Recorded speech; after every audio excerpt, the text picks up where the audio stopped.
Hi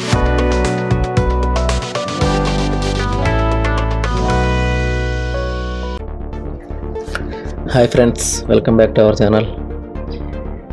మరో మంచి central government ఉద్యోగ నోటిఫికేషన్ గురించి మీకు వివరాలు చెప్తా. NESTS సంస్థ EMRS staff selection exam 2025 notification విడుదల చేసింది. దేశవ్యాప్తంగా ఉన్న ఏకలవ్య మోడల్ రెసిడెన్షియల్ స్కూల్స్ EMRSలో టీచింగ్ మరియు నాన్ టీచింగ్ స్టాఫ్ పోస్టులను భర్తీ చేయడానికి ఈ నోటిఫికేషన్ విడుదలైంది. మొత్తం 7,267 పోస్టులు ఉన్నాయి.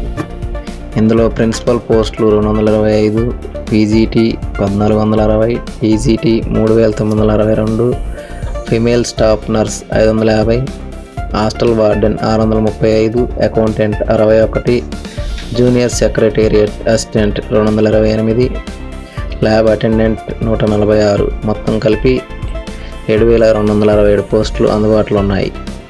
ఇకపోతే ఎగ్జామ్ మోడ్ వచ్చేసి టైర్ 1 మరియు టైర్ 2 రెండు దశల్లో పరీక్ష జరుగుతుంది. ఇది OMR ఆధారిత అంటే పెన్ పేపర్ విధానంలో నిర్వహించబడుతుంది. ప్రిన్సిపల్ పోస్టులకు ఇంటర్వ్యూ మరియు JSA పోస్టులకు స్కిల్స్ టెస్ట్ ఉంటుంది. ఆన్లైన్ అప్లికేషన్ ప్రారంభమైంది ఆల్రెడీ, వెంటనే అప్లై చేసుకోండి. ఇకపోతే ఫీజు వివరాలు.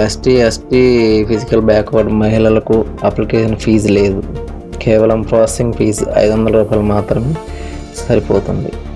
ఇకపోతే ఇతర అభ్యర్థుల కోసం అంటే ఫీమేల్ కాకుండా మిగతా అభ్యర్థుల కోసం principal 2,500, PGT and TGT 1,500 plus 500 processing fees, non teaching staff 1,500 ఉంటుంది. ఇకపోతే చెల్లింపు విధానం debit card, credit card, net banking లేదా UPI ద్వారా ఆన్లైన్లో చెల్లించవచ్చు. అభ్యర్థులు అధికారిక NESTS వెబ్సైట్ను తరచూ చెక్ చేయాలి. అన్ని అప్డేట్స్ అక్కడే ఉంటాయి. ఈ అవకాశాన్ని వదులుకోకండి. EMRSలో ఉద్యోగం అంటే సెంట్రల్ గవర్నమెంట్ స్థాయి భద్రమైన కెరీర్. లింక్ వీడియో డిస్క్రిప్షన్లో ఉంది. అప్లై లింక్ మరియు నోటిఫికేషన్ లింక్ మీకు డిస్క్రిప్షన్లో ఉంటుంది. అప్లై చేయడం మర్చిపోవద్దు. వీడియో నచ్చితే లైక్, షేర్, సబ్స్క్రైబ్ చేయండి. మరిన్ని తాజా ఉద్యోగ అప్డేట్ కోసం మా ఛానల్ను సబ్స్క్రైబ్ చేసుకోండి. ధన్యవాదాలు.